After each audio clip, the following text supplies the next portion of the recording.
Welcome to Chapter 2.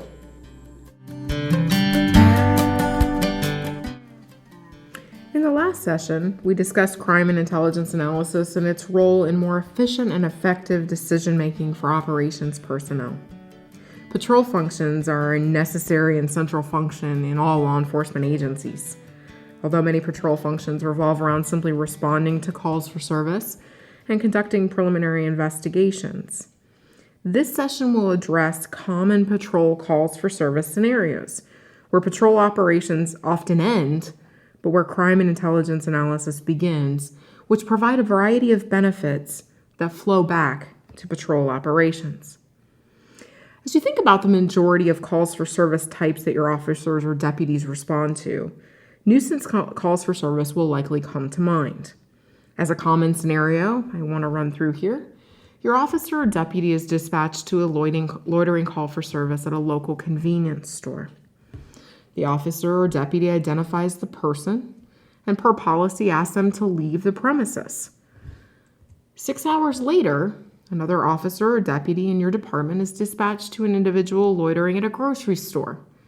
And as the officer or deputy approaches, the individual is filming the actions of the officer or the deputy. Second officer identifies the person and again, per policy, asks them to leave the premises. A key question that you have to ask yourself is, do you have systems that notifies the second officer or deputy of the first call for service? Again, these are two separate locations, a convenience store in the first and a grocery store in the second. Do you have a system that alerts that there are multiple loitering calls going on? For many agencies, this may be housed within your CAD system or your computer-aided dispatch. But again, do those systems exist that would notify the second officer or the deputy of the first call for service? Would the officers or deputies share these calls with one another? Would they even think to include sharing the calls with one another? Perhaps with the second officer approaching the scene and the individual filming him or her, they may suggest that in fact that is a unique call and they may just naturally share it. But what if these officers or deputies work on different squads, different shifts, rarely come in contact with one another? Would they ever share these calls? And then finally, would these calls ever be investigated any further? Would anyone take the initiative to look into how these calls, number one, relate to each other? And two, if there's anything more to just the simple nuisance loitering call that you've gotten at two separate locations, but perhaps with the same individual.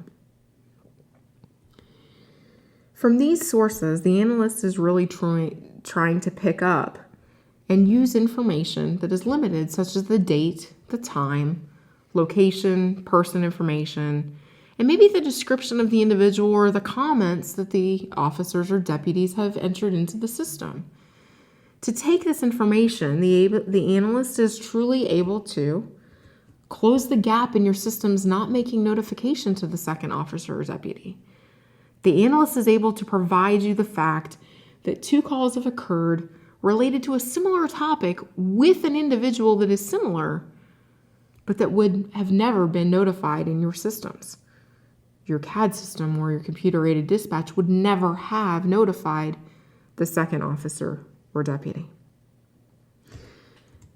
The analyst is also able to close the gap of the officers or deputies thinking to share the information. Again, if they're on different squads or watches, they probably would not share this information. The analyst is able to correlate these events together by the individual and share the information across aspects of your operations. Finally, the analyst is also able to see other jurisdictions. The fact that potentially this individual has been doing this not only in your jurisdiction, but in the jurisdictions around you, and more importantly, has been continually filming officers in those jurisdictions as well, which is not an issue other than the fact that people need to be notified and aware. And then finally, the analyst is able to review the social media related to the filming aspect of a call. In this particular situation, the individual was filming not for the sense of just filming, but to actually put the information on a popular social media channel. Your analyst is able to correlate these calls together, make notification to you, see that it is something that is part of a regional pattern, and then be able to tell you where that information has been disseminated, again, on a popular social media channel. The resulting information is disseminated to you and your personnel by the crime and intelligence analyst. The correlations that they've made are designed to provide officer awareness and safety, something that would never happen with the traditional systems or the officers not discussing as well. What you actually have here is a single individual that's been involved in 2 calls for service that is actually part of a systematic problem, something that occurs in multiple jurisdictions and is being posted to a known social media channel. The resulting information of that is extremely important. You're able to make your officers aware, not that it changes their behavior, but that they're aware that this individual is doing this and aware of the particular problem. 2 simple calls for service correlated to a systematic problem. As you look at the next majority of calls that you occur within patrol operations, simple assault likely will also come to mind. In this particular scenario, your officer or deputy is dispatched to a simple assault in a club between 2 males. The officer or deputy identifies the suspect and executes an arrest. But during the initial conversation and investigation, it's revealed that the assault was over a female, associated to both men and something involving property. Your officer is not necessarily aware of what that discussion about property is, but knowing that the fight was over a female in this particular club. Would your officer or deputy investigate this any further now that the arrest has been executed for the individual who actually was the suspect in the case? Would they take any time to investigate the depth of the female associated to both of the men and what that notion regarding property is? Maybe, or maybe not. Oftentimes, patrol officers are moving on to the next call. They have a call after call. So while the officer or deputy is moving on to that call, the crime and intelligence analyst begins. And what the analyst is able to do is a variety of different things that really flow back to you in operations. The analyst is able to identify the female in which the males were arguing, determine that the female's brother is an associate from one of the males. He's also a person of interest in a burglary series in a neighboring city. Through looking at the actual incidents, the analyst is able to find that the stolen property from those incidents has actually been pawned in your jurisdiction. And they're able to identify other burglaries that may be related in your jurisdiction. Now, from what they know about the neighboring city series, as well as the property that's been pawned. Finally, the analyst is able to provide details to potentially interview the arrested suspect for information on the burglaries or the property. You've now taken a very simple call for service and rolled it into something that is related to a crime problem.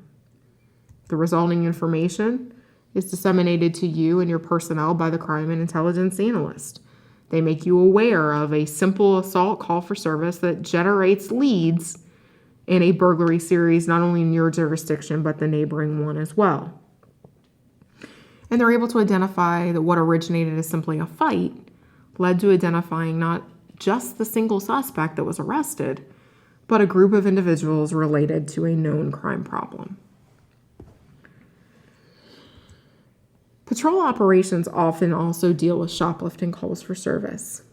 The next scenario really touches on shoplifting, something that happens in a great proportion in a variety of organizations and jurisdictions as well. In this scenario, your officer or deputy is dispatched to a major department store where televisions are being shoplifted. The officer or deputy quickly finds that the suspect simply placed the televisions into carts and removed them from the store without any interaction from anyone within the store. Would this incident be correlated with other incidents at the same retailer? Would it even be correlated with incidents associated to other retailers? Would this particular incident by itself be something that anybody would want to look into even further or would consider even further other than to try and identify the suspect? Would this incident be correlated with other incidents outside of your jurisdiction. Where the officer or deputy is handling the next call for incidents such as this, the crime and intelligence analyst is able to correlate other incidents in your jurisdiction by the property taken, the modus operandi, and the suspect descriptions. With the suspect description and potentially surveillance photos, the analyst is able to identify potential suspects that may be involved. They're also able to determine that the issue is actually multi-jurisdictional. It's happening in different places as well. And finally, the analyst is really able to look at potential suppression strategies. Something such as a shoplifting call where individuals are walking out of the store with televisions can easily be addressed by problem-oriented policing solutions. Problem-oriented policing solutions an analyst often know about and can share. Things such as ensuring that the displays of TVs are further back in the store, or making sure that there's someone checking TVs before they leave the store with actual receipts. Simple measures that the store can put in place to protect you from having these types of crimes occurring in your jurisdiction. And then analysts also have the ability to identify avenues for fencing the property. Maybe now that you've known that there are multiple incidents occurring, you're now trying to find out, where are those TVs going? Where have they been? And how are they getting out there? If so, are they on online sites, or are they on a simple street market that you have within your jurisdiction? Even as they develop the avenues, they may be able to determine a person, an informant, someone who can help you get an idea of what's happening with these particular TVs. Again, what's taken place here is really simple incidents that have moved to a larger systematic problem. So to follow up, again, nuisance calls for service. Crime and intelligence analysts are able to provide officer safety and awareness by linking events that are handled by your officer or deputy to a larger systematic problem. They're able to link to other jurisdictions, and in this case, social media. Regarding simple assault calls for service, the individual is able to provide information about group rather than individual involved in the assault, linking to a known crime problem in other jurisdictions, and provide good follow-up for you to go out and interview the suspect who is arrested, or to follow up on him or her. And again, finally, with shoplifting calls, the analyst is able to provide information about a larger systematic problem, identifying potential suspects and the avenues for fencing of the televisions and the property taken, and truly helping to identify potential solutions to the crime problem, potentially even suggesting problem-oriented policing types of solutions to the problem. That concludes Chapter 2. Welcome to Chapter 3.